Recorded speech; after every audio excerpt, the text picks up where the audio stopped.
Alrighty. I felt the need to make this video because I'm tired of seeing people going, oh, Xenons are unreliable, Zephyrs are unreliable, don't play on those, they'll red ring, blah, blah, blah, blah. And I'm tired of them tainting the entire reliability of the entire fat line. So even when someone says it's a Jasper, they freak, it's one of the fat models, you know?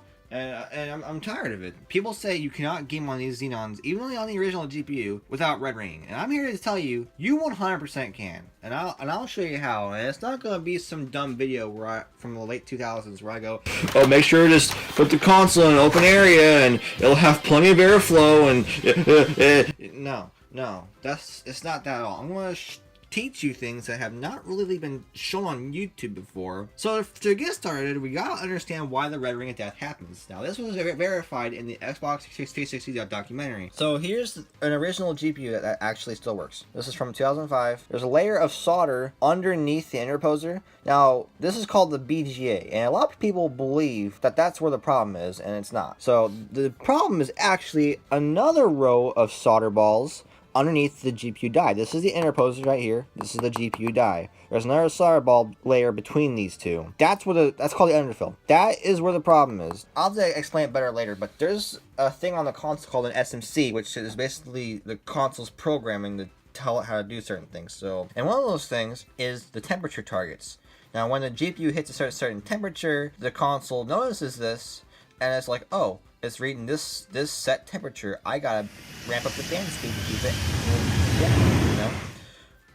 Well, the underfill melts at 70 degrees Celsius. The console's default temperature targets are set to 80. So you can kind of see where the problem is. The console's letting this get too hot. So, and I'll tell you how to reprogram that. That's one of the big things that causes the red ring, is the console gets too hot. Which people said that overheating is a factor.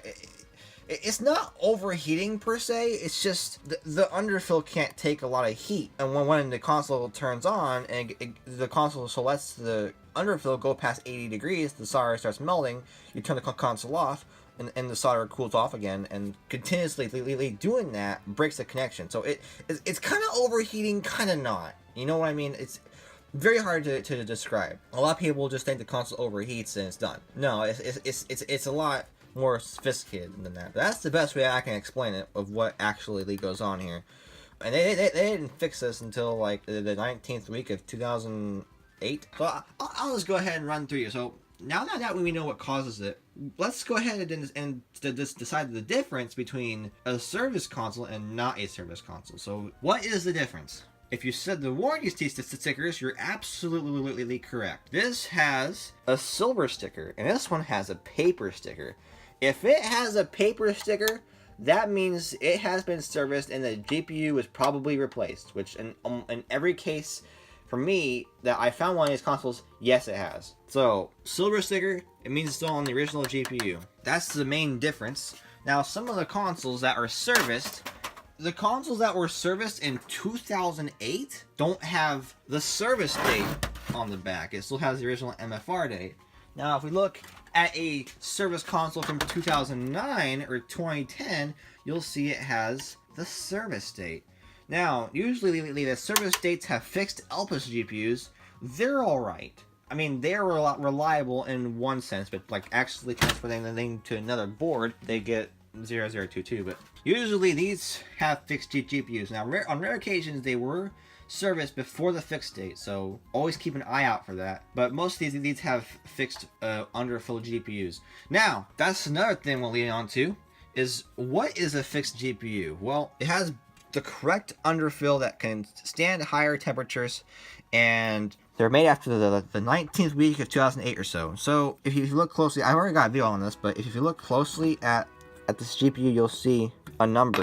Let me see if I can zoom in and I'll show you what the number is. This says the 3rd week of 2006, so that is not fixed. So the first four digits of that number right there is what is the year and the week. 3rd week of 2006. This GPU still works though, so I don't care. Now, you know that you can game on service consoles just fine. These things actually really last as long as Jaspers. I've seen these things beat to heck and back and they still work just fine. What about consoles still on the original GPU? Well, luckily for you, I got a console right here that is still on a GPU from the 51st week of 2005, and it still works. And I'm going to tell you why it does.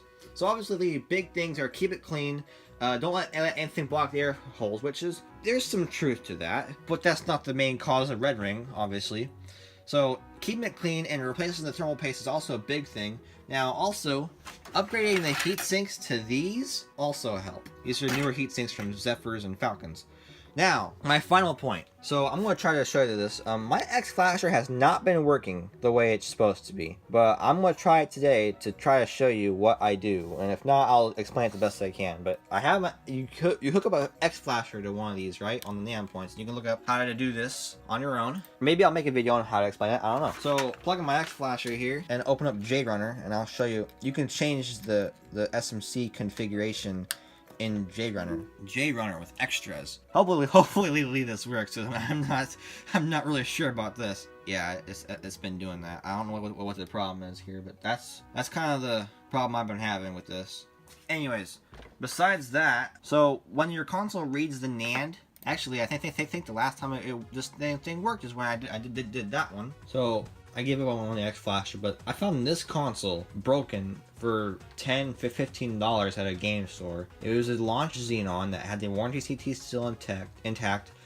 It said it was red ringed. It was a clean console. I took it home, and it was actually a core console. It had the white trim on it, had the gray trim on the top here. It had 00001. So I took it apart. I actually did the capacitors on it with ones that were not bulging, and the console fired right up to Metro. So, and it was on the 51st week of 2005, the GPU was. It was really clean console, super clean, so probably low hours. That's probably the only reason why it still worked.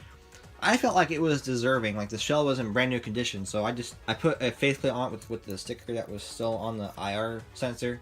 I put launch trim on it and a launch hard drive, and I gave it a silver chrome tray cover. I made it a pro console basically, and well, I actually did change the thermal targets on it. So what happens, how to do that, I wanted to actually show you how to do it, but I can't. But what you do is you go to, after you read the NAND, which is this button right here, you go to NAND SMC configurator, and you'll see right here all the information about the console, and right here it'll say what the console's temperature targets are set at.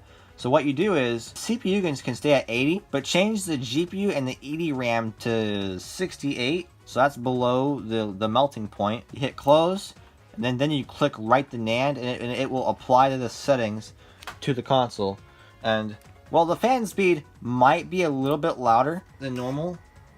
You'll at least have a sense of security that the console is keeping the GPU healthy. Scared me for a minute. I thought it wasn't going to boot up. It's fine, but yeah, you can tell it is a little bit louder than normal. That's the way it's supposed to be, and you know, it's just keeping the GPU healthy. That's all it's doing. So I have this one set to 66 actually, so you can probably swing it by doing 68, but this is just why I have it set up. This will be a survivor, hopefully, for sure. And my personal console is a launch 05 model that has a newer GPU heatsink, and it has a GPU from January of 2007. It does not have a service. They didn't start using the service date stickers on the fronts until like 2008. So I think it was a bone pile console, honestly, but it's still not fixed. And I've put a lot of hours into that console. The temperature targets are not changed. I have cleaned it. I have changed the thermal compound on it, and that's all I've done. And I've had it for almost, when did I get it? I've had it for well over 2 years now. Put a lot of hours into it, and who knows how many times it's been used before me, and it's still doing great. It's a really fantastic console. It really is. So these consoles, long story short, with the right treatment, they can be reliable, and they can last you a very long time, as long as a Jasper and a Slim.